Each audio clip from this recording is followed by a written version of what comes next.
O Spoke começa daqui a pouco. Agora fica com o nosso patrocinador. De se inscrever, curtir, compartilhar e já começa. Vem com a gente.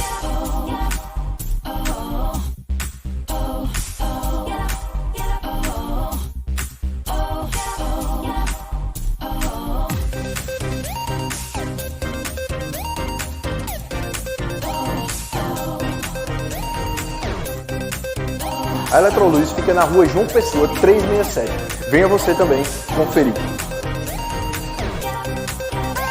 Barbearia Senhor do Bonfim, que fica na rua Manuel Sérgio de Oliveira, na Conceição. Se você trabalha ou está passando no centro, fica muito fácil. Entra no Instagram barbeariasr.dobonfim, marca seu horário e passa lá. Sabe onde eu tô? Tô no Espaço 267, que fica aqui na Prata, um cowork business, que é a solução inteligente para o seu negócio. E na pausa, você pode vir aqui na nossa copa tomar um cafezinho para revigorar as energias e trabalhar. Nós temos salas privativas e também um cowork, que é um ambiente de trabalho compartilhado. Esse é o Espaço 267, trazendo uma solução inteligente e moderna para o seu negócio. Se você está precisando de carro para trabalhar de 99, Uber ou mesmo a passeio, conheçam a Meta Aluguel de Carros. Essa locadora nasceu com um conceito totalmente diferente das demais. Ela vem justamente para facilitar a vida de quem quer trabalhar com carro nesses segmentos. Você vai lá no site locadora-metacar.com.br, fala com o Iago Medeiros e você vai ver que Essa é a Império Autopeças, que fica aqui na rua Luiz Soares 99, no centro de Campina Grande. Eles dispõem de grande variedade de peças para automóveis nacionais e importados e uma equipe extremamente capacitada, com o objetivo de te oferecer o melhor atendimento e preço baixo. Entra lá no Instagram, Império A Peças CG.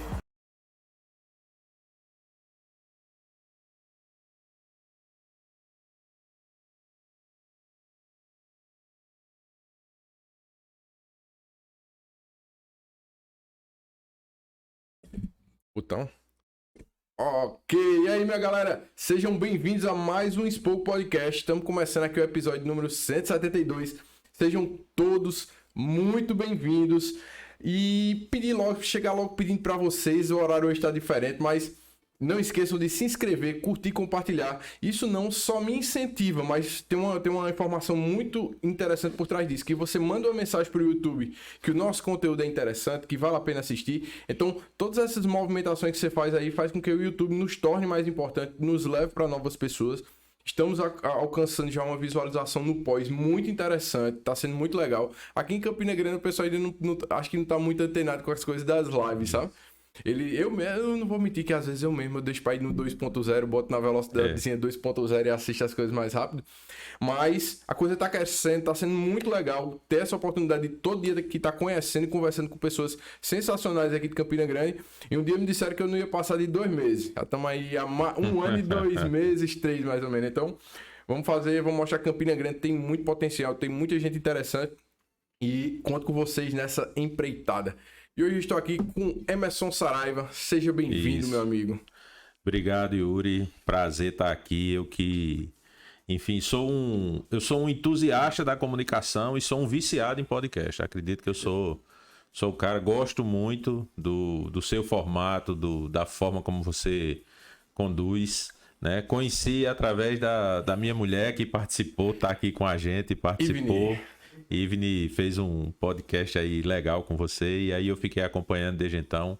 Parabéns pelo trabalho e 172 é apenas o começo. É apenas o começo. Tenho certeza que vem muita coisa por aí ainda. É uma coisa que você vai descobrindo assim, às vezes às vezes dá meio que umas travas, porque assim, você começa chamando muita gente, só que chega um momento que você não conhece mais ninguém.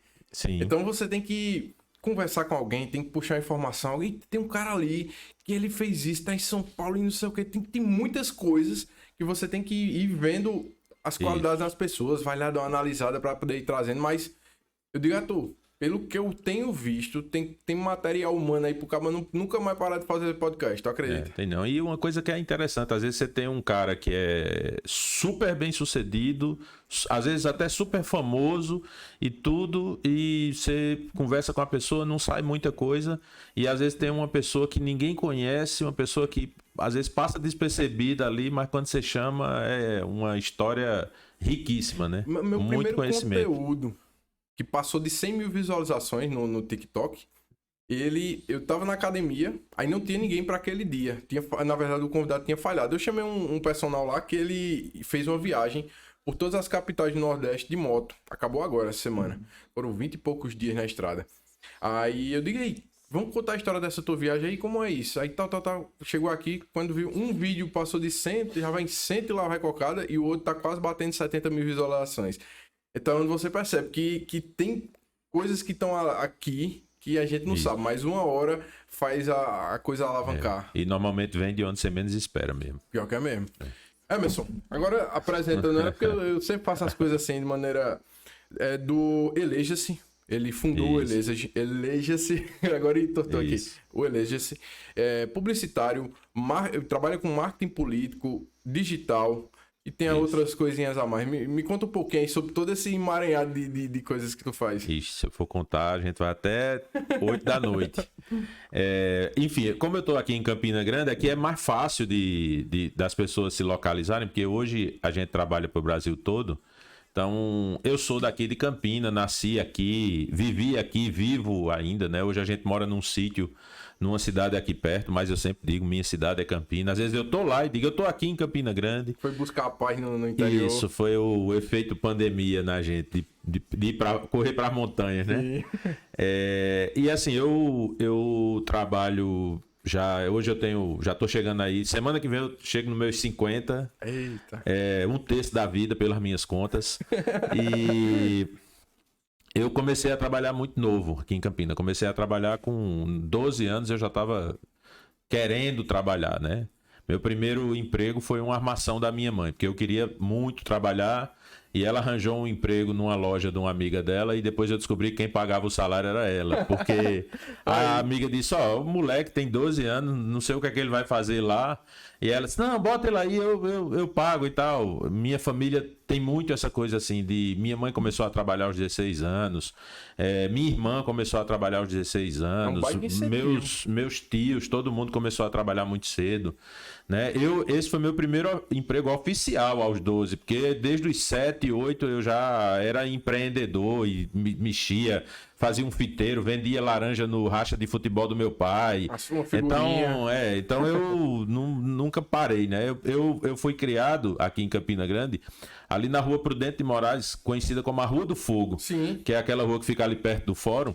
E aí tinha uma situação interessante, que era o seguinte, eu era moleque de apartamento, que era uma coisa difícil naquela época. Sim. Em Campina, né? Há 40 e tantos anos, você morar em apartamento era uma raridade em Campina, não tinha muito prédio em Campina. E como Campina era mais quieta, mais de boa assim, todo mundo, a molecada toda a cidade era mais, né? espalhada e tal, e aí eu morava num edifício chamado Edifício Abdala, que fica ali na rua João Suassuna, ali quando você sai ali do Banco do Nordeste, você descendo ali, um edifício bem antigo, art déco, muito bonito. O apartamento era gigante e aí foi uma época em que meus pais compraram uma casa e pelo BNH, e a casa ficava ali na Rua Prudente de Moraes, que era uma rua normalmente a maioria das pessoas da rua eram de classe muito baixa. Uhum. A gente, não vou dizer que era de classe muito baixa, a gente é média baixa, né? Minha mãe trabalhava na Cande, né? Que era uma empresa de canos que tinha aqui, meu pai era representante, então, e eu estudava no Alfredo Dantas. Então eu vivia meio que em dois mundos. Porque eu passava a manhã no Alfredo Dantas estudando e à tarde eu estava ali no terreno dos Mota, no Catolé, caçando passarinho e tal, e com a enfim. Molecada... E aí eu digo que meu primeiro emprego foi de traficante, porque o que é que eu fazia? Eu levava as novidades do Alfredo Dantas para a Rua do Fogo e as da Rua do Fogo para a galera do Alfredo Dantas. Eram então, dois mundos de... eu chegava lá na Rua do Fogo, a gente tinha tempo de coruja, tempo de peão, tempo de enfinca, que era um negócio que você fazia um peixe no chão e ficava jogando uma faquinha no coisa. Então, o que é que eu fazia? Eu levava essas novidades para o Alfredo Dantas. Então, eu chegava lá vendendo coruja, vendendo peão, vendendo, né? Ensinava, eu dava curso de fazer pipa, né? Fazer coruja, que os meninos não sabiam fazer. E do outro lado também, eu levava as coisas do Alfredo Dantas pra Rua do Fogo. E aí eu brinco, eu digo que acho que ali aos 9 anos, 10 anos, foi a primeira vez que eu fiquei milionário na minha vida. Por quê? A gente tinha uma coisa que a gente brincava com... A gente fazia nota com carteira de cigarro. Sim. Você pegava uma carteira de cigarro, por exemplo, Hollywood. Então você abria a carteira, você dobrava a carteira e ela ficava parecendo uma nota de dinheiro. Então, e aí a gente estabelecia o valor, né? Então, por exemplo, Continental valia 5, Arizona valia 10, Hollywood valia 20. Então tinha aquela coisa, é como as notas de dinheiro, a gente fazia a versão. Ficou milionário de... Não, aí o que acontece? Eu tinha uma situação diferente. Como eu estudava no Alfredo Dantas, ficava ali em frente ao calçadão. No calçadão tinha o Café São Brás, que na época tinha uma charuteria, uma coisa desse tipo, e vendia umas marcas de cigarro importado. Então vendia John Player Special, vendia Lucky Strike, naquele tempo era importado. Então eu já entendi, por exemplo, o valor de mercado naquela época. Por quê? A John Player Special era um cigarro que a carteira dele era preta. Na época, ele fazia um sucesso muito grande, porque Ayrton Senna, quando começou na Fórmula 1, ele dirigia um carro da Lotus, que era da John Player Special, um carro preto com as letras douradas e tal. Então, por exemplo, eu consegui uma carteira, né? Consegui fazer uma nota com uma carteira de John Player Special. Como não existia mais nenhuma, eu estabeleci que aquilo valia 1 milhão. E essa nota vale 1 milhão. Então eu já entendi a lei da oferta da procura, essas coisas. Então eu já trabalhava, moleque, eu já fazia essas coisas. Mas uma dúvida nisso aí, por exemplo, e como é que isso se despertou em tu? Tua família, tu via muito isso na tua família, ou eles incentivavam tu a vender as coisas ou interagir com minha família? Ela tinha uma coisa que era interessante, porque minha família ela não tinha, eu não tenho, por exemplo, tradição de funcionários públicos na família. Era todo mundo trabalhador da iniciativa privada. E todo mundo tinha um quê empreendedor. Por exemplo, minha mãe ela era contadora por profissão. Mas minha mãe ela fazia bolo para vender, bolo de aniversário. Então, minha mãe trabalhava de segunda a sexta. Naquele tempo, inclusive, a maioria das pessoas, acho que até hoje, né? Trabalha até o sábado de meio-dia. Então, sábado à tarde, ela passava a tarde em casa fazendo um bolo. Então, era um bolo de aniversário de 15 anos, era um bolo de casamento, era um bolo, enfim, sempre fazia. Então, tinha muito essa coisa. Aí, minha avó fazia licor para vender, né? Então, tinha aquela tradição, ainda tem, quando a molecada nasce, então vai todo mundo na maternidade, tem uma garrafinha de licor. Então, minha avó... É o milho do menino, né? Não, aí veja. Aí você veja como é isso. Por exemplo, minha mãe, ela era contadora, e ela fazia bolo. Quem eram os clientes de bolo? Era a galera do trabalho dela. Sim. Então, ela normalmente, quando ela estava fazendo um bolo, ela nunca era um bolo... Naquele tempo, eu digo que se tivesse Instagram naquela época, minha mãe seria viralizada no Instagram fazendo bolo, esse tipo de coisa, como tem hoje. Mas naquele tempo era assim, ela dizia, não, esse bolo aqui que eu estou fazendo é do filho de fulaninha que trabalha comigo. Esse bolo aqui é da sobrinha de cicrano, não sei quem. Então, era muito dentro desse círculo.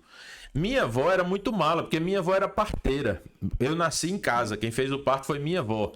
Então, minha avó, ela já vendia o combo. Ela já vendia o combo. Ela fazia o parto da criança e já vendia o licor pra galera. Aí tem, por exemplo, tem meu tio, que é Tadeu Pereira. Inclusive, você estava dizendo que às vezes tem dificuldade de encontrar a gente. Um dia chama Tadeu. Tadeu é uma enciclopédia viva da publicidade de Campina Grande. Top demais. Tadeu montou a primeira agência de publicidade de Campina Grande, chama JTP. Já tá aí, já vai chegando nos 40 anos. Poxa vida. E Tadeu sempre foi meu modelo, porque ele começou também a trabalhar aos 14 anos. Aí ele trabalhou muito tempo na Rádio Borborema, ele era conhecido como Tadeu da Rádio. Aí veio a TV Borborema, ele era corretor e ele montou uma agência. Então, eu já vi em Tadeu essa primeira transição do cara que é empregado. Eu sou empregado de uma empresa, eu vou sair dessa empresa e eu vou montar a minha empresa e eu vou trabalhar para essa empresa. E às vezes você tinha situações naquela época... publicidade era um negócio, mídia eletrônica, TV, rádio, jornal, era muito forte. Você tinha situações, por exemplo, que a JTP, que era apenas uma das agências que trabalhava com mídia na TV Borborema, faturava mais do que a TV Borborema. Caramba, Por que quê? coisa. Porque ele tinha grandes clientes. Então ele chegava, por exemplo, eu vi situações, por exemplo, de... Ele praticamente rendia o material que a TV precisava.